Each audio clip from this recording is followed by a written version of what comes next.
Assalamualaikum warahmatullahi wabarakatuh. Waalaikumsalam warahmatullahi wabarakatuh. Apa kabarnya hari ini? Alhamdulillah, luar biasa.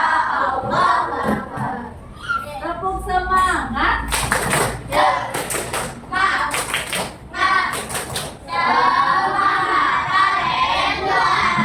Hari ini siapa yang sudah masuk? Ya, sakit? Ya, kita doakan teman kita yang sedang sakit segera lemas sembuh dan bisa belajar kembali. Amin ya robbal alamin. Seperti biasa sebelum pembelajaran kita mulai, kita akan berdoa terlebih dahulu. Dipimpin oleh Arif. Siap. Sebelum kita belajar, kita terlebih dahulu berdoa.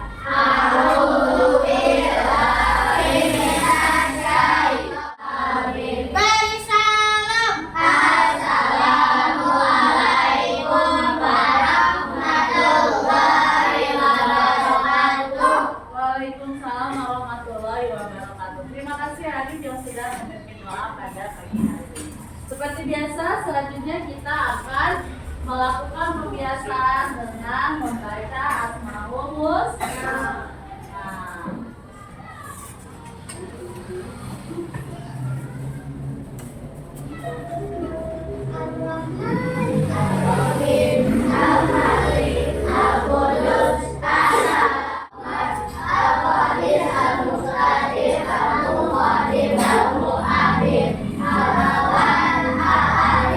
Nah, ya, setelah kita membaca Asmaul Husna, selanjutnya kita akan bermurojaah membacakan surat An-Nas.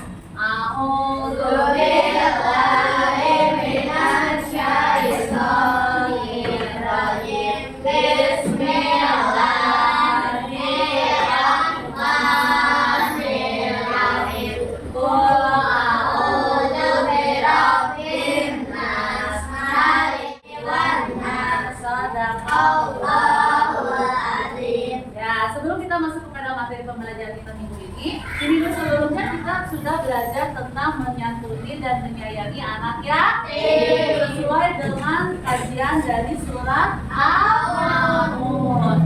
Surat Al-Maun itu memuat apa saja? Yang pertama, kita harus menyantuni dan menyayangi anak yatim. Yang kedua, tidak boleh tidak boleh menghadik anak yatim. Yang ketiga, tidak boleh melalaikan sholat. Yang keempat, harus senantiasa membantu orang lain. Yang kelima, tidak boleh berbuat ria.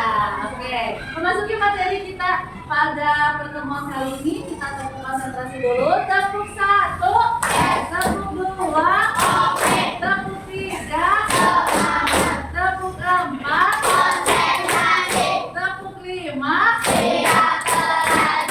Alhamdulillah, siap. Anak-anak yang soleh dan soleha, pertemuan kita pada kali ini yaitu kita akan melakukan P5 dan PPRA dengan muatan kewirausahaan, yaitu pemanfaatan pohon seribu guna. Apa itu pohon seribu guna? Salah pinter. Di sini salah satunya kita akan mempraktekkan sebuah produk yaitu membuat anyaman ketupat. Siapa di sini yang pernah lihat ketupat? Pernah ya semua ya? Biasanya ketupat digunakan kapan? Ya, biasanya ketupat itu teman pengganti nasi ya, nasi. Terus nanti lauk-lauknya sama apa ya? Ayam, sama kari, sama rendang. Nah, ada kan? Nih, ya. Apa itu P5? Nih, kita lihat. Apa itu P5? P5 itu adalah proyek penguatan profil pelajar Pancasila. Yang akan kita ambil di sini yaitu yang pertama kita akan diajarkan untuk bergotong royong. Yang kedua, berorganisasi, dan yang ketiga, kreatif. Kreatifnya di mana? Oh, ternyata dengan membuat anyaman ketupat, dengan kewirausahaan yang akan kita terangkan, kita bisa menghasilkan uang. Diapain nanti ketupatnya? Dijual. Pinter, hebat. Nah, setelah P5, apa itu PPLA? PPLA itu adalah profil pada alami. Yang akan kita angkat itu yang pertama berbudaya dan peduli lingkungan. Kenapa berbudaya dan peduli lingkungan? Karena kan ketupat ini salah satu dari pemanfaatan dari daun kelapa. Ya, daripada daun kelapanya dibuang, lebih baik kita manfaatkan nanti membuat anyaman ke ketupat dan bisa dijual. Yang kedua berpikir untuk kreatif, yang ketiga benar, dan yang keempat bekerja sama. Nah, sebelumnya kita harus tahu dulu tujuan pembelajaran dari proyek P5 dan PPLA. Yang pertama, peserta didik dapat membuat anyaman ketupat. Yang kedua, peserta didik dapat membuat produk yang dapat menghasilkan uang. Ya, oke. Tadi kita bahas pohon seribu bunga alias pohon kelapa. Yang pertama, kita harus tahu dulu pohon kelapa itu apa sih? Pernah lihat pohon kelapa? Pernah. Biasanya pohon kelapa hidup subur di daerah mana? Pantai. Nah, kita lihat bagian-bagian dari pohon kelapa. Yang pertama ada daun. Yang kedua bunga. Yang ketiga yang keempat. Yang kelima. Oke, coba Pak Eja. Daun itu fungsinya buat apa?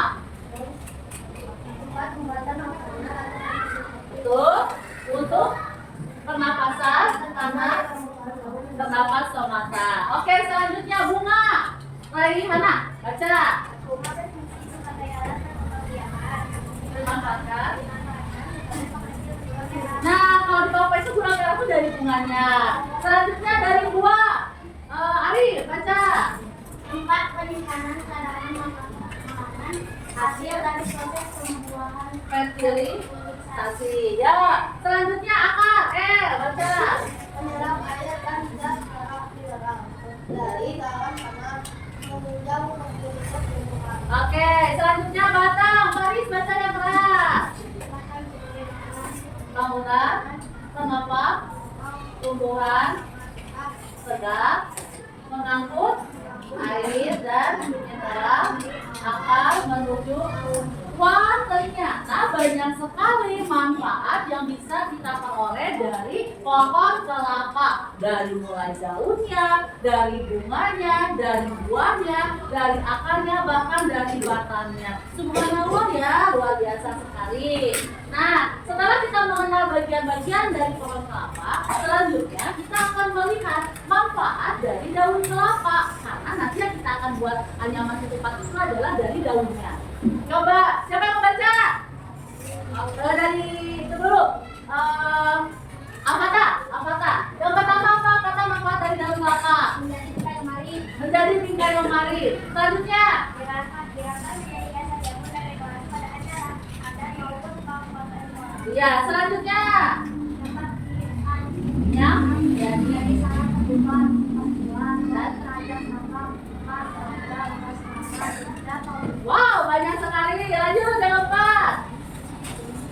Tulang daun kelapa dapat menjadi bahan sapu. Sapu lidi juga dari kelapa. Lanjut. kunyit daun kelapa dapat dibuat dari makanan seperti asinan. Jadi makanan lagi. Lanjut. Alka. Ada bakal kelapa, daun kelapa dapat dimanfaatkan untuk membuat lagi dan diulang. Banyak sekali manfaat dari daun kelapa. Oke. Nah, selanjutnya kita akan menonton video pembelajaran tentang langkah-langkah membuat sapu lidi dan juga langkah-langkah membuat anyaman ketupat. Yang pertama kita lihat dulu dari anak-anak. Selanjutnya kita akan menonton video cara pembuatan sapu lidi dari pohon kelapa.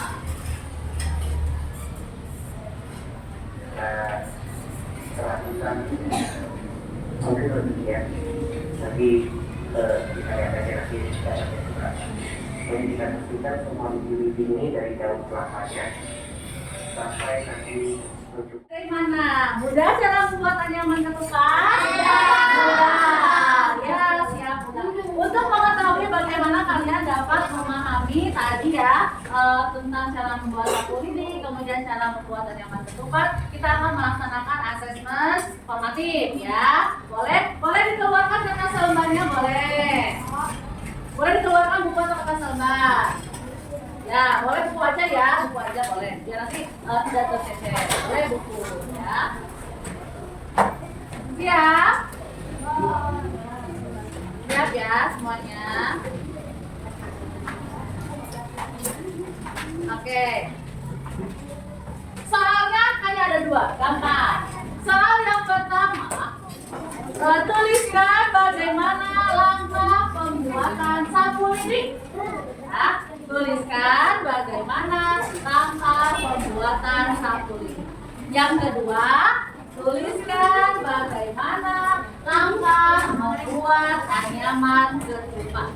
20 menit tulis. Ya, tuliskan langkah membuat sapu lidi. Yang pertama, yang kedua, tuliskan bagaimana langkah membuat anyaman ketupat. Kita kerjakan dalam waktu 20 menit cukup? Oke. Ya, 20 menit ya. Kita akan kerjakan dalam waktu 20 menit.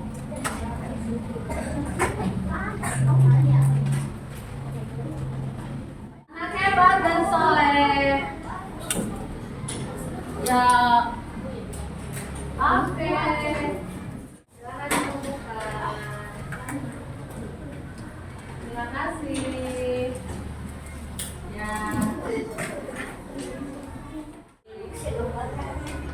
Ya. Oke ya. Terima kasih sudah mengumpulkan semua tugasnya tentang bagaimana langkah-langkah membuat sapu lidi dan anyaman ketupat. Untuk minggu depan kita akan mempraktekkan cara membuat anyaman ketupat.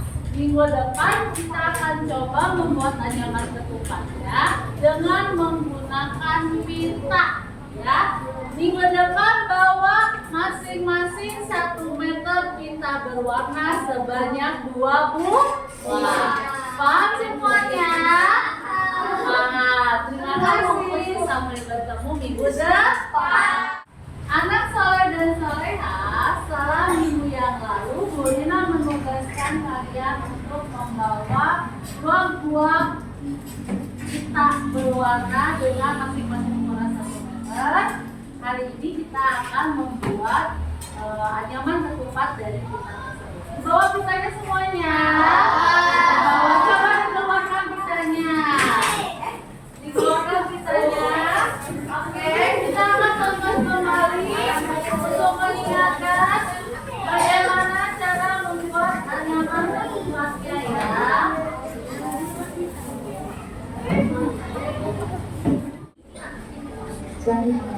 Yuk, kita mulai dengan anyamannya ya.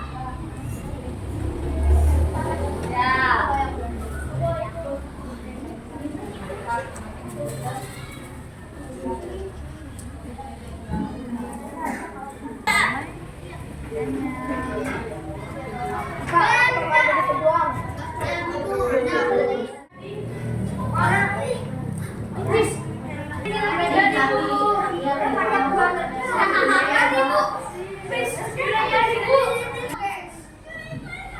Sudah selesai semuanya.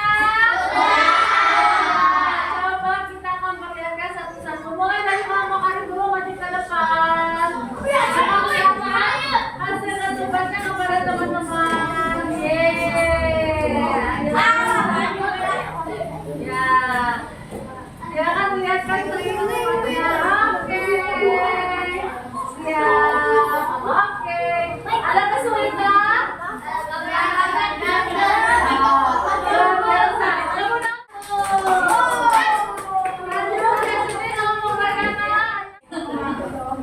Ya, boleh dilanjutkan teman-teman yang suka lupanya.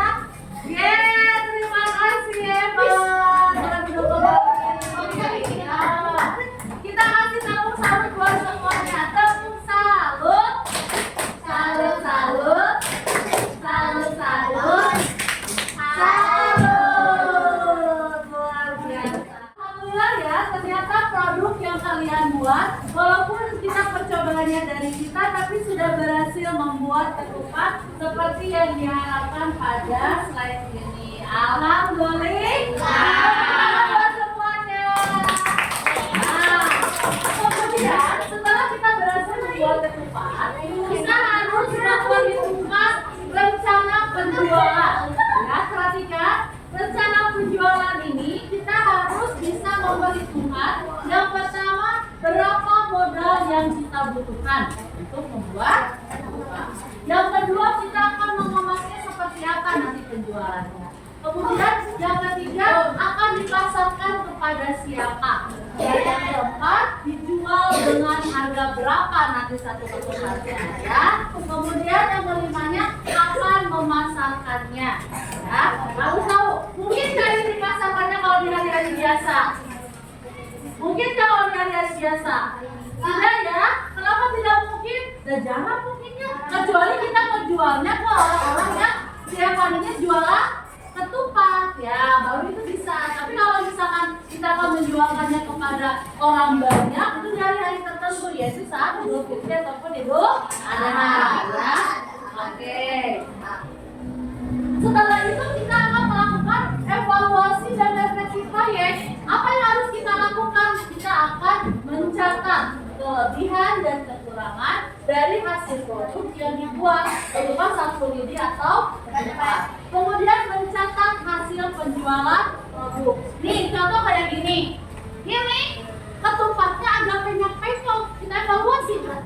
Ini kenapa ketupatnya agak penyok gitu kan ya? Oh kayaknya ada anyamannya yang salah ya. Nah beda sama yang ini. Ini kan kelihatan bener banget ketupatnya ya. Atau sama yang ini. Nah kita harus evaluasi ya. Kita harus evaluasi ya, betul. Kita harus evaluasi agar menghasilkan produk yang lebih baik lagi ya. Nanti mesti konsumennya ini, oh, kenapa ini mah penyok senang ketupatnya gitu kan, senang ketupatnya. Nah setelah itu, setelah evaluasi, kemudian setelah kita refleksi hasil proyeknya, kita akan mempersiapkan perayaan hasil belajar. Nah ketupat kita ini kita akan eksporkan kepada warga sekolah, kepada orang banyak ya, pada nanti pagelaran bazar ya. Yang pertama dilakukan apa? Berkoordinasi dulu dengan bu guru, mempersiapkan bazar kreasi. Terus nanti yang kedua menyiapkan tempat dan juga perlengkapan untuk bazar kreasi. Yang ketiganya melatih komunikasi dengan baik agar dapat menjual produk dengan hasil seperti yang diharapkan. Nanti Faris harus bisa komunikasi menjual produknya. Tahu Kak, ketupat buatan anak-anak dari kelas 5A luar biasa, silahkan dibeli gitu ya. Nah harus belajar komunikasi yang baik dan efektif. Seperti itu ya sayang ya.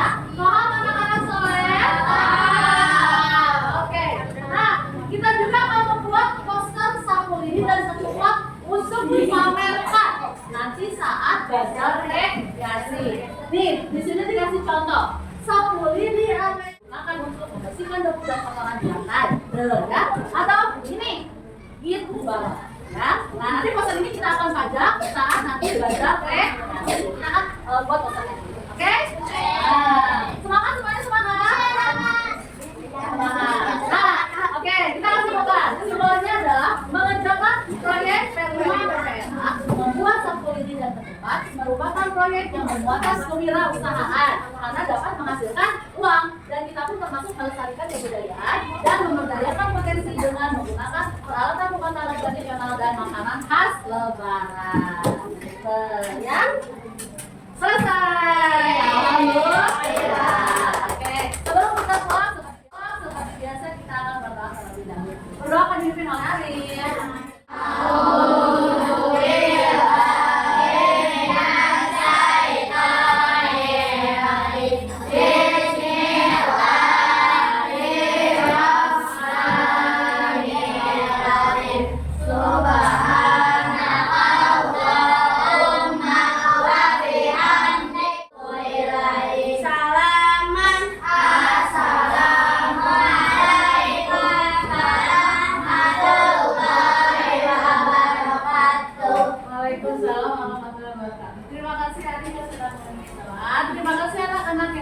Luar biasa, kita akan melanjutkan proyek kita minggu depan. Assalamualaikum warahmatullahi wabarakatuh.